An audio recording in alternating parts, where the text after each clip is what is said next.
ఓం శ్రీ మాత్రే నమః. ఛానల్లోకి స్వాగతం అండి.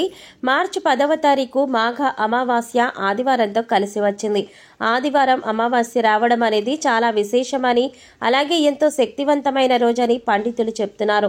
ఇంతటి విశేషమైన రోజున మకర రాశి వారు ఏ పనులు చేయటం వల్ల మీలో ఉన్న నెగిటివ్ ఎనర్జీ తొలగిపోయి విశేషమైన ధనలాభం కలిగి మీకున్న ఆర్థిక కష్టాలు తొలగిపోతాయి అనే అంశాలతో పాటుగా స్నానం చేసే నీటిలో ఏం కలుపుకోవాలి, ఆ పదార్థాలు ఎందుకు కలుపుకోవాలి అనే అంశాలను ఈ వీడియోలో మనం వివరంగా తెలుసుకుందాం. కానీ అంతకంటే ముందుగా మీరు కనుక మన ఛానల్ ఇప్పటి వరకు సబ్స్క్రైబ్ చేసుకోకపోతే సబ్స్క్రైబ్ చేసుకుని పక్కనే వచ్చిన బెల్ ఐకాన్ నొక్కి ఆల్ సెలెక్ట్ చేసుకుంటే మేము ఇలాంటి వీడియోస్ అప్లోడ్ చేయగానే ముందుగా మీకు నోటిఫికేషన్ వస్తుంది.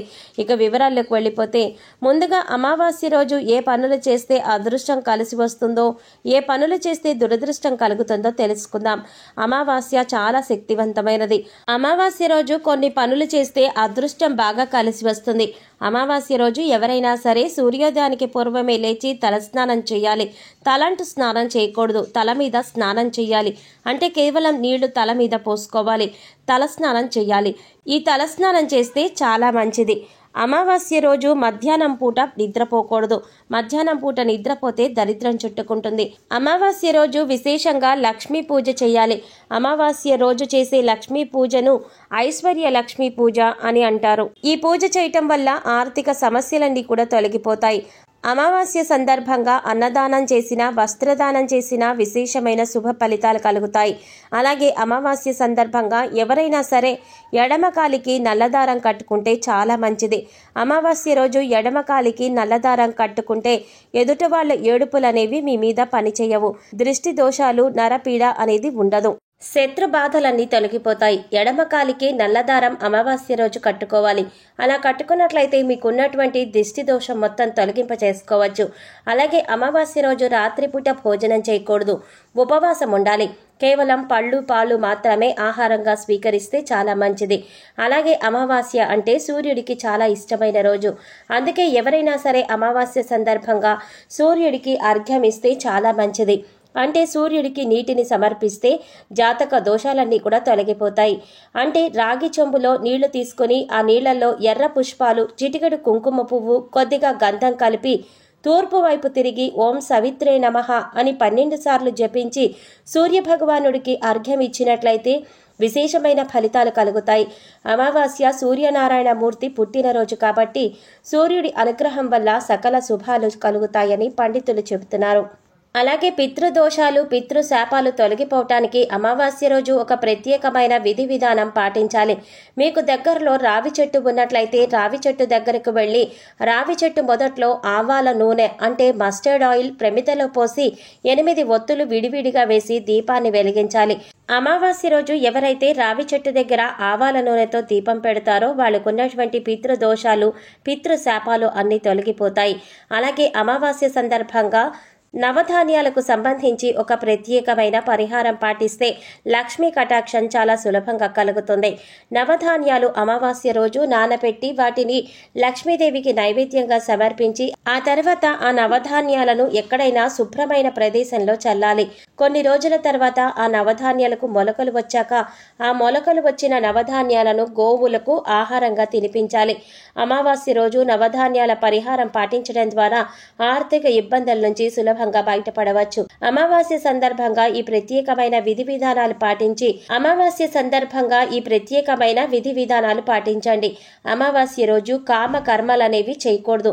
అంటే కోరిక కోరుకుని చేసేటటువంటి కార్యక్రమాలు ఏవి కూడా చేయకూడదు. ప్రధానంగా దానాలు చేయటం, నువ్వులు నీళ్లలో వేసి దక్షిణ దిక్కుకు తిరిగి పితృదేవతలకు తర్పణాలు ఇవ్వడం ఇలాంటివి చేస్తే పితృదోషాలు తొలగిపోతాయి. అమావాస్య రోజు అద్భుతమైన శుభ ఫలితాలు సిద్ధింపచేసుకోవచ్చు. అలాగే అమావాస్య రోజున బకెట్ నీళ్లలో మకర రాశి వారు ఏది వేసుకుని స్నానం చేయటం వల్ల మీలో ఉన్న నెగిటివ్ ఎనర్జీ తొలగిపోతుంది. అలాగే ఈ పదార్థాలను బకెట్ నీళ్లలో ఎందుకు కలుపుకోవాలి అనే అంశాలను తెలుసుకుందాం. ప్రతి ఒక్కడు కూడా ఆ భగవంతుడి ఆశీస్సులు తమపై ఉండాలని, జీవితంలో గొప్పగా ఎదగాలని కోరుకుంటారు. మరి ఆ దిశగా అడుగులు వేసేందుకు తమ వంతుగా ప్రతిరోజు కూడా పూజ చేస్తూ ఉంటారు.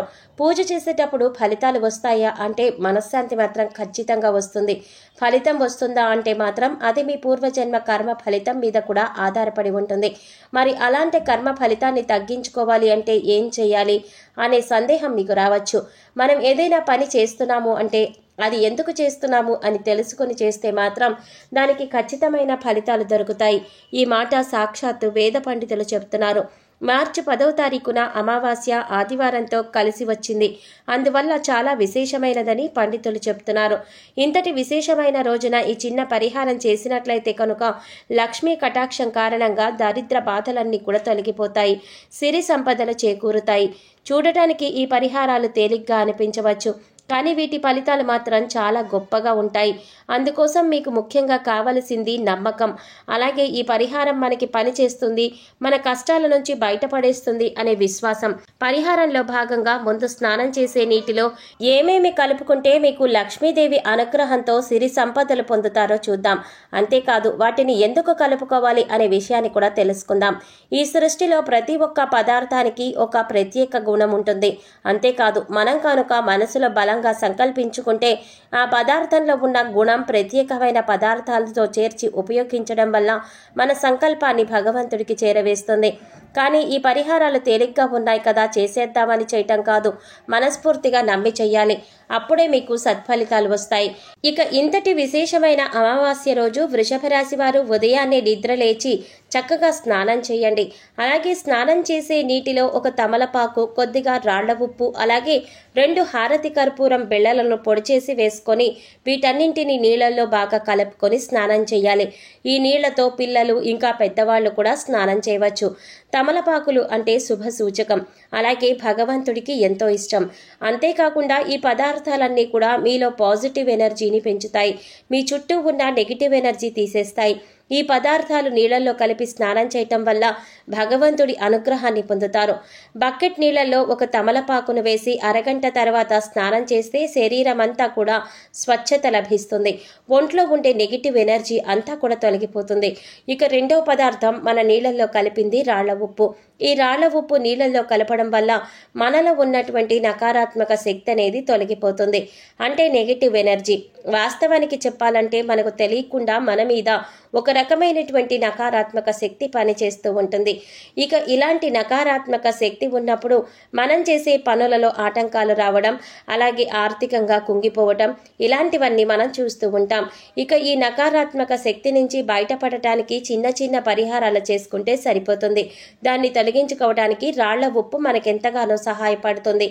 ఇక మూడవ పదార్థం మన నీళ్లలో కలిపింది కర్పూరం బిళ్ళలు. ఇలా 2 కర్పూరం బిళ్ళలను పొడి చేసి నీళ్లలో కలపడం వల్ల మనలో దైవభక్తి పెంపొందుతుంది.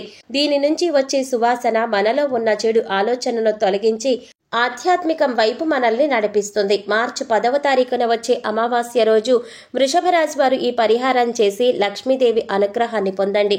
సో చూసారు కదండి, మార్చి 10వ తారీఖు అమావాస్యతో కలిసి వచ్చిన ఆదివారం రోజున వృషభ రాశి వారు ఈ చిన్న పరిహారం చేయటం వల్ల వారి జీవితంలో ఉండే కష్టాలు, నష్టాలు అనేవి తొలగిపోతాయి అనే అంశాలతో పాటుగా అమావాస్య ఆదివారం రోజున స్నానం చేసే బకెట్ నీళ్లలో ఏది కలుపుకొని స్నానం చేయటం వల్ల నెగిటివ్ ఎనర్జీ తొలగిపోయి ఆర్థికంగా అభివృద్ధి చెందుతారు అనే అంశాలన్నీ కూడా ఈ వీడియోలో మనం వివరంగా తెలుసుకున్నాం కదా.